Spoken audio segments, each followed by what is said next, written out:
굴 공장인데 환상적인 손놀림으로 탁탁탁탁 처리를 하잖아요. 그거를 로봇으로 해냈대요. 아니 내가 나름 로봇 전문가인데 그게 어떻게 돼? 뭐 내가 모르는 로봇 기술이 있나 하고 딱 봤는데 하면은 불이 알아서 그 껍데기에서 떨어진대요. 야 로봇 전문가가 저걸 어떻게 알아?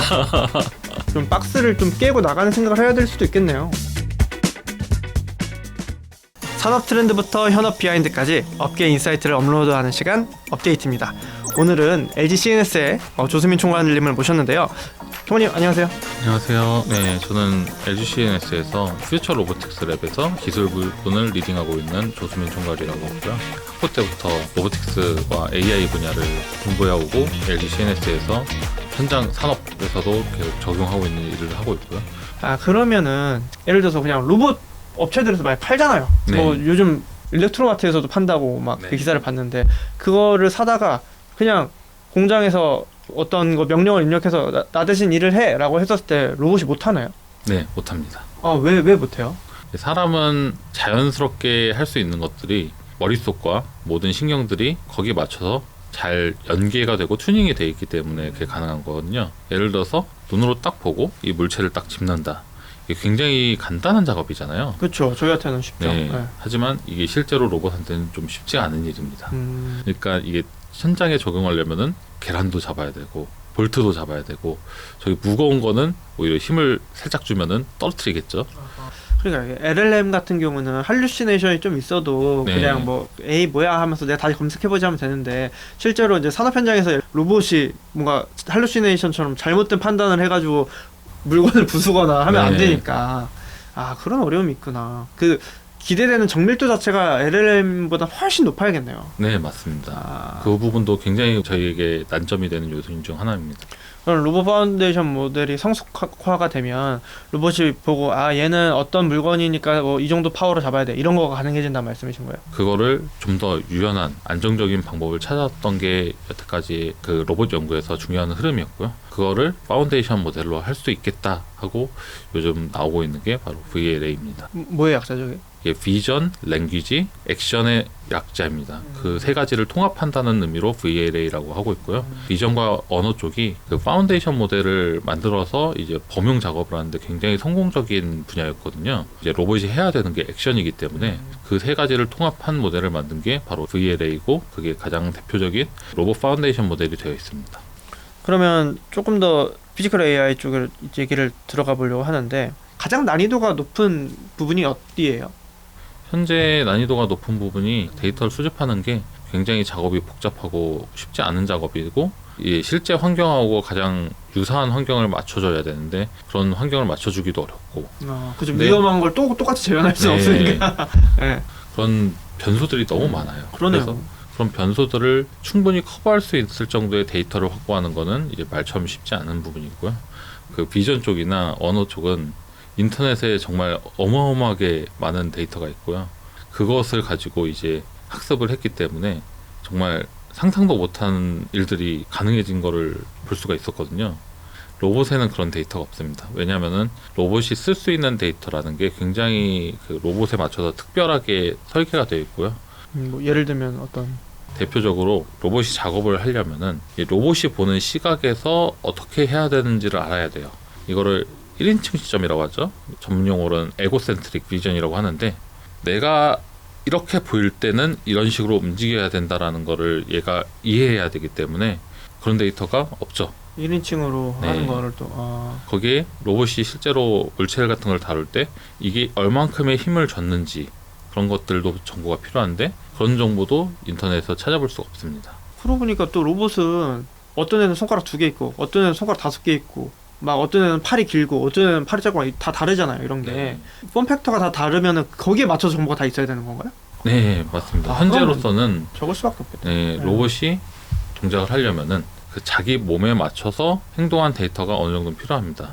그나마 파운데이션 모델의 기법을 사용하면서 어느 정도는 그 데이터가 누적되다 보면은 다른 폼팩터로 학습된 동작을 얘도 할 수 있더라 하는 게 있긴 합니다. 그럼 진짜 어려울 수밖에 없겠네요. 왜냐면 요즘 그러니까 뭐 소프트웨어 쪽도 마찬가지만 하드웨어 쪽도 사실 막 정답인 그 로봇의 폼팩터가 없잖아요. 네, 맞습니다. 그러다 보니까 다 각자 이제 데이터를 수집하고 있고 다 같이 뭔가 합쳐가지고 쓸 수 있는 데이터가 없으니 개별로 데이터를 만들어서 그걸 또 학습에 써야 되고 그냥 오래 걸릴 수밖에 없겠네요.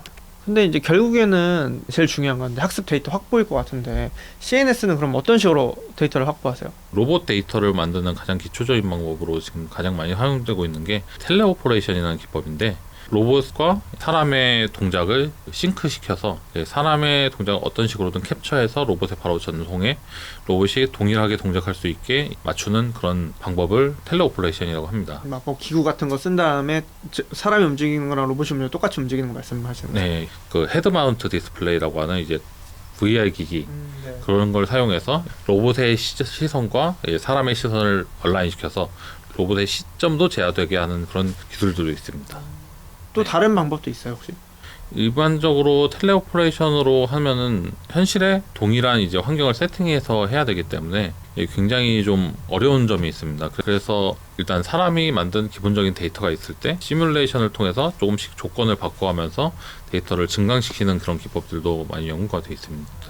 예를 들면은 뭐 온라인 그 MMORPG 같은 데서 캐릭터 움직이는 것처럼 그렇게 로봇도 어떤 그런 가상 세계에다가 딱 넣어놓고 거기서 이제 움직이게 한 다음에 그걸 또 데이터로 추출한다 말씀이신 거죠? 네, 맞습니다. 그런 그런 기법도 있고요. 네. 시각 정보를 해석해야 되기 때문에 내가 이 작업을 하는데 어떤 부분이 필요한 정보고 어떤 부분이 필요 없는 정보인지 로봇은 알 수가 없기 때문에요. 배경이나 물체 뭐 색깔, 텍스처, 실제 인터랙션이 일어나는 부분 같은 경우는 마찰력 같은 것들에 따라서도 작업 환경이 달라지는데, 그런 거는 시뮬레이션에서 좀 자유롭게 바꿔가면서 수행할 수 있습니다. 또 뭐 다른 방법도 있어요? 학습 데이터를 추출하는. 아까 말씀드린 것 중에서 로봇 쪽은 인터넷에 있는 방대한 데이터를 사용하기가 어려워서 곤란하다라는 말씀을 드렸잖아요. 그런 부분을 보완하기 위해서 유튜브에 사람이 뭔가 하는 영상들 많은데 저거를 쓸 수 있는 방법은 없을까 해서 사람들이 작업하는 영상에서 이제 사람들의 동작을 캡처해서 그것을 로봇 데이터로 변환하는 연구들도 있습니다.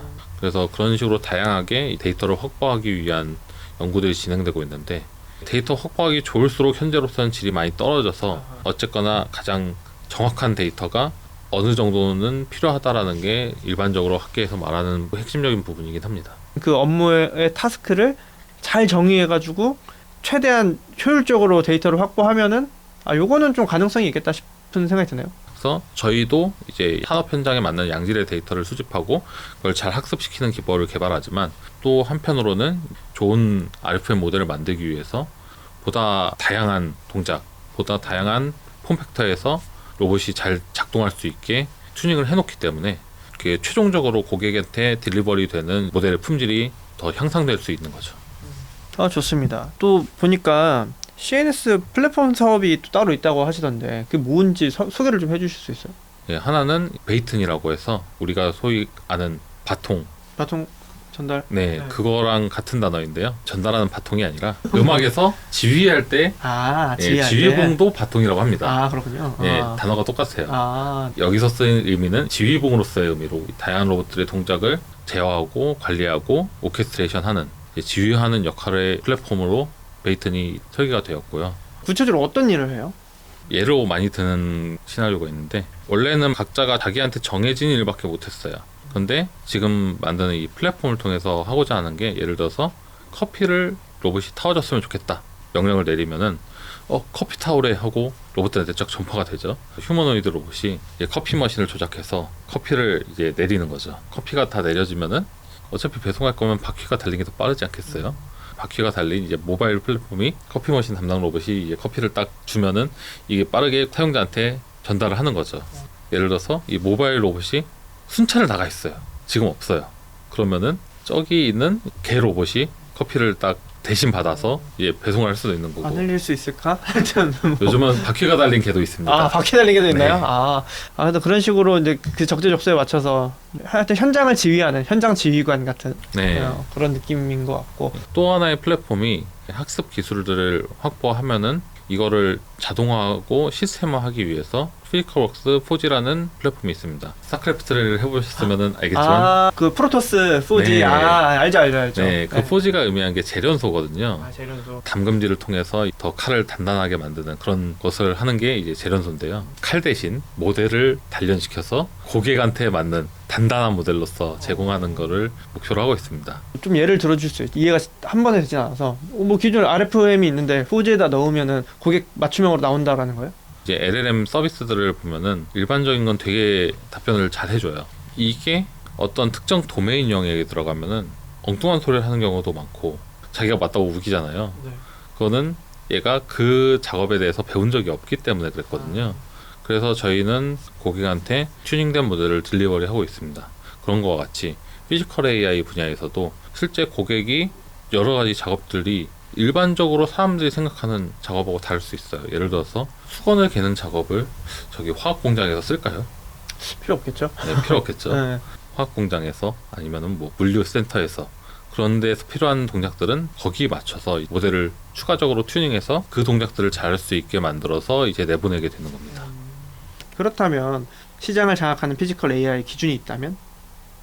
사실 피지컬 AI 분야는 LM과 같은 형태로 돌아가기 좀 쉽지가 않아요. 대표적인 소프트웨어들 그런 것들 같은 걸 보면은 그런 얘기가 있죠. 위너 텍스 올. 어떤 한 제품이 혜성처럼 나타나면은 그 업계를 쓸어버립니다. 실물이 들어가는 시장은 그렇게 되기가 쉽지 않고요. 하드웨어를 도입하는 비용 자체가 많이 들고 그걸 한번 도입했을 때 그걸 변경하는 것도 굉장히 많은 비용이 들어갑니다. 그렇기 때문에 확산이 좀 느린 편이고요. 실제 다양한 니즈를 가진 고객들이 저마다의 최적화된 제품들을 찾는 와중에 시장이 많이 분할될 수 있는 그런 특성도 가지고 있습니다. 현재 미국이 지능에서는 독보적인 힘을 가지고 있고 중국 같은 경우는 굉장히 싸고 양질로 공급할 수 있는 장점이 있지만 오히려 그들이 더 많은 활약을 할수록 우리가 또 새로운 기회를 찾아낼 수 있는 그런 부분도 있다고 봅니다. 각자가 각자의 영역에서 이제 기회들을 찾아야 된다. 이렇게 정리하면 좋을 것 같고 로봇 박사님이시기도 하고 또 퓨처 로보틱스 랩에 리딩을 하고 계시니까 생각하고 있는 중단기 목표가 있을까요? 일단 올해에는 POC 현장 검증을 통해서 어느 정도까지 고객의 니즈를 충족할 수 있는지 그런 것들을 검증할 예정이고요. 그러기 위해서 3년간 대규모의 투자를 통해서 로보틱스 기술들을 확보하려고 하고 있습니다. 그러면 총괄님이 보셨을 때 현실화가 몇 년 정도 걸릴 것 같으세요? 저는 딱 몇 년 후에 뭐가 된다라고는 말할 수 없다고 생각해요. 근데 네. 점차 스며들 겁니다. 아니 그게 언제쯤이냐는 거죠. 2년? 3년?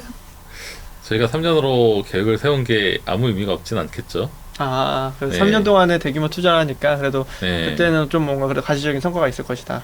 네, 저희는 이미 올해부터 현장에서 검증을 하고 있는 업체들이 굉장히 많이 있습니다.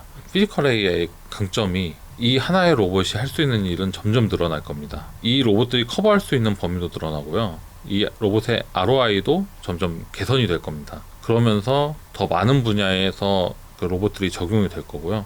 알겠습니다. 그래서 꼭 확장 성공하시길 기원하겠고 로봇 사업이나 AI 사업을 전문가의 영역이라고 생각하시는 분들이 많은 것 같아요. 제가 전에 되게 깜짝 놀란 유튜브 영상을 본 적이 있어요. 어떤 굴 공장인데 원래는 이제 아주머니들이 정말 환상적인 손놀림으로 굴을 까가지고 살을 발라내고 탁탁탁탁 처리를 하잖아요. 그거를 로봇으로 해냈대요. 로봇으로 굴을 깐대요. 그래서 아니 내가 나름 로봇 전문가인데 절대 안 될 것 같은데 그게 어떻게 돼? 지금 아무리 정밀하게 하려고 해도 굴이라는 것 자체가 모양이 다 다르고 그렇죠. 깔려면 되게 굉장히 정밀해야 되거든요. 아니면은 로봇이 그냥 퍽 찍어가지고 이게 껍데기 부서지고 살이랑 다 으깨지고 그럴 거거든요. 근데 이거를 해냈다 그러니까 어떻게 했대? 하면서 영상을 봤어요. 굉장히 두근두근 기대되는 내가 모르는 로봇 기술이 있나 하고 딱 봤는데 압력을 가하면은 굴이 알아서 그 껍데기에서 떨어진대요. 그래서 굉장히 강한 수압을 주입하는 장치를 만들어서 로봇은 여기 옮기기만 하는 거예요. 그래서 저거를 로봇 전문가가 저걸 어떻게 알아? 근데 저는 이게 되게 통찰이 있는 게 네. 로봇 트랜스포메이션이라고 하면 사람이 하는 방식을 로봇으로 대체하려고 생각하는 경향이 있는 것 같은데 네. 그게 아니라 그냥 진짜 제로 베이스에서 로봇이라면 어떻게 하는 게 더 효율적일까라고 좀 박스를 좀 깨고 나가는 생각을 해야 될 수도 있겠네요. 네, 맞습니다. 그리고 그거는 로봇 전문가가 아니라 현장에 계신 분이 제일 잘 알아요. 그렇기 때문에 내가 하는 일의 방식을 나 혼자 하는 게 아니라 AI를 써서 내가 할 수 있는 능력을 올릴 수 있는 방법이 없을까? 그런 거를 좀 고민을 하면은 또 굉장히 큰 기회가 열릴 수 있다고 생각을 합니다. 이제 이걸 다 보신 분들은 이걸 그래도 나름 재밌게 보신 분들일 거예요. 그럼 이분들에게 왜 피지컬 AI 시대에 CNS에 좀 관심을 가져야 되는지를 좀 얘기해 주실 수 있나요? 코로나 시대 때 현실에서 만나기가 부담스러워지니까 많은 산업 영역에서 디지털 전환이 일어났는데 그때도 LG CNS가 굉장히 주도적인 역할을 했었거든요. 그리고 지금은 AX, AI로의 전환, AI 트랜스포메이션의 중심에 서 있는 게 또 CNS고 RX, 로봇 트랜스포메이션을 굉장히 밀고 있습니다. 항상 변화를 주도하는 포지션에 있는 기업이라고 생각을 하고요. 그런 점에서 시대가 어떻게 변하고 있는가에 대해서 좀 주목을 한다면은 이제 LG CNS를 좀 눈여겨보면 좋지 않을까.